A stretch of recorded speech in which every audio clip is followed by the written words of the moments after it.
আয়না দেখলে এমন কোনো মেয়ে নাই যে আয়নার সামনে ফোনটা ধরে না দাঁড়ায়। বাজারে গিয়ে এত পরিমাণের মাছের দাম, সাথে কিছু ফার্নিচারও দেখলাম। আসসালামু আলাইকুম, হ্যালো এভরিওয়ান, সবাই কেমন আছেন? আশা করছি সবাই ভালো আছেন। আলহামদুলিল্লাহ, আল্লাহর অশেষ রহমতে আমিও ভালো আছি।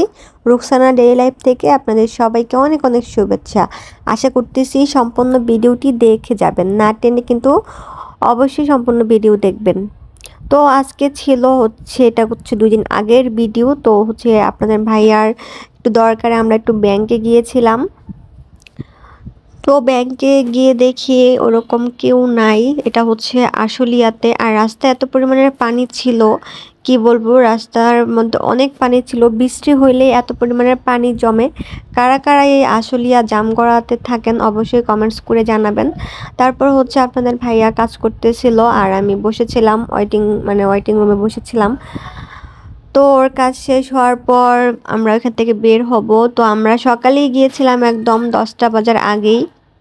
আমি ঘুম থেকে উঠেই রেডি হয়ে গিয়েছিলাম, যার জন্য একটু এরকম দেখা যাচ্ছে, ইগনোর করবেন। তারপর হচ্ছে আমরা বের হয়ে গেলাম। ওইখান থেকে বের হয়ে দেন হচ্ছে রাস্তাতে যাচ্ছিলাম। তো এদিকে আমার হাতে দিল চেক আর কার্ড। আমি বললাম যে সব কিছু এখন আমি নিয়ে চলে যাব। তো বলতেছে চলে যাও। তারপর আমরা হেঁটে যখন বাজারের দিকে রওনা দিব, তখন একটা বড় ফার্নিচারের শোরুম দেখলাম। তো এখানে দেখলাম কিছু পছন্দ হয় কিনা, যেহেতু আমরা নতুন বাসা নিচ্ছি, কিছু ফার্নিচারের প্রয়োজন। তো অনেক কিছু দেখে গেলাম, মনে হচ্ছে ঢাকার থেকে এদিকে দাম বেশি। তারপর হচ্ছে টাকা তুলে নিলাম বাজার করার জন্য, যেহেতু শুক্রবারে হচ্ছে গিয়ে বাজার অনেক ভিড় থাকে, যার জন্য ভাবলাম যে আজকে যেহেতু এসেছি বাজারটা করে নিয়ে যাই। তারপরে এখানে মাছের এত পরিমাণের দাম ছিল, ছোট চিংড়ি আর বড় চিংড়ি নিয়েছি এখান থেকে।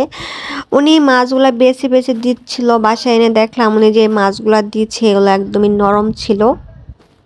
তারপর এখান থেকে মুরগি নিলাম, মুরগির দামটাও অনেক কম।